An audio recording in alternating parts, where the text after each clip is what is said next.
3 habitudes financières que j'ai prises. Bonjour à tous, je suis ravie de vous retrouver aujourd'hui pour une nouvelle vidéo. Je m'appelle Astrid. Ma mission est de vous aider à trouver des solutions pour améliorer votre quotidien et vous créer ainsi une vie plus organisée et plus sereine. Ensemble, partageons notre organisation et développons notre bien-être. Améliorons notre vie. Et bien sûr, si cette vidéo vous plaît, n'hésitez pas à vous abonner à cette chaîne. Je publie chaque jour. On va parler de certaines habitudes financières qui peuvent vous aider à moins galérer avec vos finances. Donc, première habitude financière que j'ai prise, c'est une habitude qui va me permettre de surveiller de très très près mes finances. Donc, l'idéal est de suivre ses dépenses toutes les semaines pour savoir où on en est dans ses entrées et dans ses sorties d'argent. Cela permet de savoir où passe votre argent, dans quoi vous le dépensez, et surtout, vous pouvez diminuer vos achats. En ce qui me concerne, c'est surtout des dépenses dites de loisirs, des livres, des bricoles que j'achète chez Action, des choses à grignoter, du shopping vêtements, alors que je n'en ai pas besoin. Les sollicitations des enfants sont aussi un piège pour moi.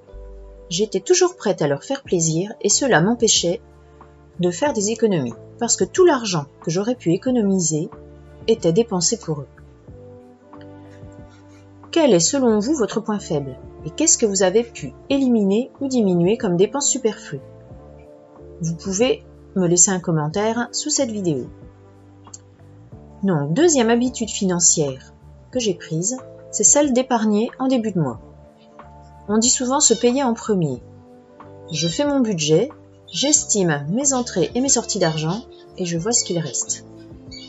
Et je prends une partie de ce qu'il reste que je place en épargne. J'ai décidé de ne pas retoucher à cet argent placé en épargne, sauf en cas d'urgence.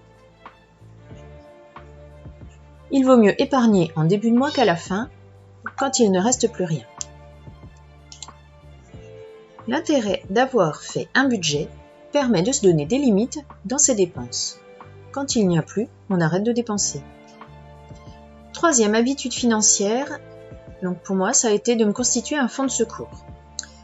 Alors, en ce qui concerne ce fonds de secours, qu'est-ce que c'est? C'est de l'argent que vous économisez pour pallier à vos finances en cas de problème urgent. Par exemple, si vous perdez votre emploi ou que vous avez besoin de racheter une voiture pour remplacer la vôtre qui est fichue. J'ai décidé de mettre un maximum d'argent de côté pour ne plus me retrouver dans la même galère qu'en 2020, où je me suis retrouvée sans ressources pendant des mois et en n'ayant plus d'argent de côté. Pour moi, ça a été un déclic. Maintenant, tout l'intérêt de faire des économies est là, de ne plus se retrouver dans une position délicate financièrement parlant.